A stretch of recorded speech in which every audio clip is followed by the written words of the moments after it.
చూస్తూ ఉంటాం. ఓవైపు బాలికలు, ఆడవారిపై అత్యాచారాలు, మరోవైపు కిడ్నాప్లు, ఇంకోవైపు మహిళలపై హత్యలు. చట్టాలు ఎన్ని వచ్చినా, శిక్షలు కఠినతరమైన ఈ మానవ మృగాల్లో మార్పే లేదు.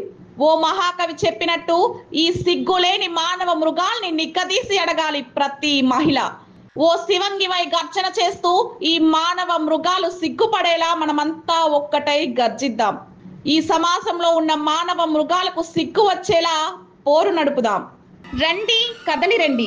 ఈ నెల 30న కోట వద్ద ఉదయం 9 గంటలకు జరగబోయే మహిళా గర్జనకు మహిళలు, యువతులు, విద్యార్థులు, గృహిణులు, ఉద్యోగులు ఇలా మనమంతా చేయి చేయి కలిపి తరలి వచ్చి మహిళా గర్జనలో పాల్గొందాం.